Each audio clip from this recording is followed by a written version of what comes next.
Hello and welcome to some more Star Citizen, this time with some more in-depth info from John Pritchett, Senior Physics Programmer for Star Citizen, about the IFCS, the flight model system, and some of the 3.1.4 PTU updates that have been recently released, so patches E and F on the PTU. This is basically a follow-up of the Gravlev and Hover updates video that I did recently, so please check that out if you haven't already. PTU Patch 3.1.4e tuned transient motion to better match the tuning goals from the prior third order motion, resulting in slightly less acceleration. They refactored and retuned ESP, recovering from a crash should no longer present the player with an empty ship list on the ASOP terminals. The 3.1.4F patch further tuned updates to ESP, possible fixes for larger ships unable to take off from pads and surfaces as well. Large ships may experience issues with this patch from taking off from pads, so use boost basically to allow you to take off more easily and quicker. That's the current patch as of this video, 3.1.4F on the PTU, and it is very much worth playing. The 3.1.4 series of patches continues to address the core flight model with IFCS and ESP, as well as getting Gravlev hoverbikes working. It's the most important gameplay patch we have had since 3.0 in my opinion, and actually should make all of the content we have since then accessible and enjoyable, or at least most of it. I was able to have a conversation with John Pritchett, Senior Physics Programmer at CIG, about the Gravlev and IFCS systems, some of which I will summarise, other bits I will read word for word as it's important information. You can see the post that John made originally about IFCS as well, I will link that down below. He has been trying to shed light on the system as the initial version didn't work for 3.0, and while the current version is in testing, is much improved, it's still not where he wants it to be.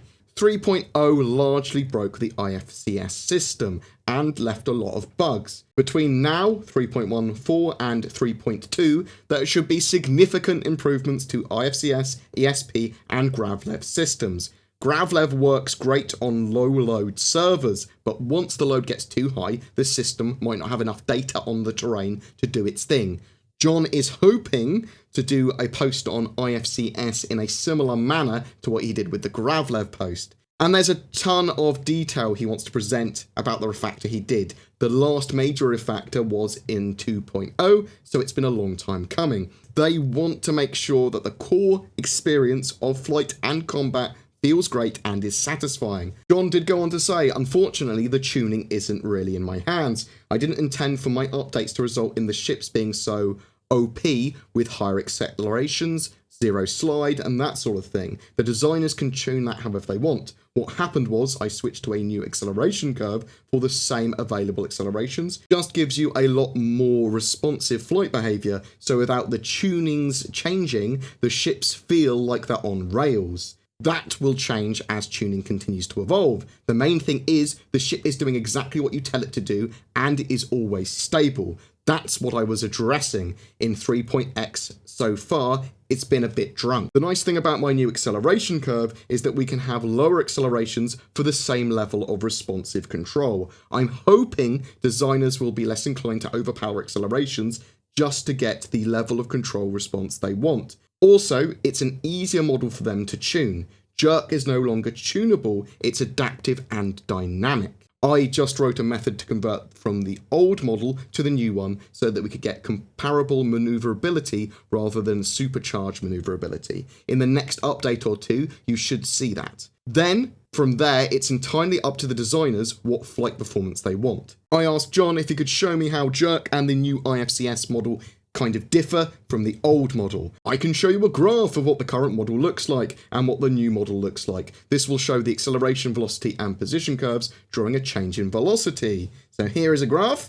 This is for a rotational control action. The solid lines are the live model, magenta is acceleration, blue velocity and red is position. The dotted lines are for the new model. So the model we've had since 2.0 is the one with the solid lines. Acceleration is linear, velocity quadratic, and position cubic. This is pretty standard for real control systems, but the one I'm putting in now is basically a refined version of what I had in 1.x. It's a much more smooth model. You can see that acceleration isn't linear, it's a smooth impulse. The jerk part is the rate of rise of acceleration. It's the slope of that acceleration curve that determines how long it takes to get the maximum acceleration when you initiate input. The new model has a very steep ramp in to max acceleration, then a more smooth and gradual ramp out, so you get the best of both worlds. It responds almost instantaneously to your input, but settles out more smoothly. That way you get nice and smooth yet responsive control. That's the goal. I then asked if this model could be broken or poorly implemented by the design team, and he responded, back in 2.0, design had to not only tune acceleration, which should be the dominant stat to determine how well a ship can maneuver, but they've also had to tune the jerk. And that may have been a difficult thing to implement together for the design team. But the new system takes over jerk, so it will always be the same relative to the acceleration level. You'll always feel like it's responsive, but it will never feel stiff and unnatural either. I'm personally very excited for 3.1.4 going live, hopefully with those IFCS, ESP and GravLev changes, and that will make the game in such a strong position. But tell me in the comments below if you'd like to see more info like this on the channel where I try and poke some devs about informations. What do you think of the improvements planned for GravLev and the flight model that they've been trying to get into 3.1.4 hopefully, that are currently on the PTU? I've also been recently playing around with Shadow, which is a global, extremely low latency Windows 10 virtual gaming environment that you can access from pretty much any device that has a good internet connection. I've been playing Star Citizen, for example, on my phone and tablet. It basically leverages a NVIDIA 1080 graphics card and an actual powerful full PC, but the idea is that it's an option instead of upgrading your PC. You can use it on any device, you can use it across devices. I use Shadow for some storage and game servers too. Apparently you can use it for streaming and stuff straight off as well, because you can leverage their network ability because it's from a big data center. It's pretty cool, and I'll be getting a video up shortly, but if you want to know more, there's a link below with more information. Also, if you add the code BoredGamer, it gives you £10 or dollars or euros off your subscription. But as I said, I'll be getting a lot more information up about Shadow in a dedicated video, and probably talking a lot more about it in the future, because it's pretty cool, and I think it's got some good potential for Star Citizen and general gaming now and in the future. Every month we have a ship giveaway. This time for May, it's for a Tonkin Turtle, the Tumbrel Nova tank, and a Terrapin, donated by our spotlighted org, the Talons Outer Haven. They are a prominent Star Citizen roleplay organisation that is focused on exploration and kinship, as well as player character-driven lore. They also have their own roleplay-related internet radio station, which is a real radio station which you can listen to, which is called Radio Free Outer Haven. They are recruiting for those interested in roleplay and want to participate in the alpha testing and development of Star Citizen. Links below to their org and radio station. They are incredibly friendly.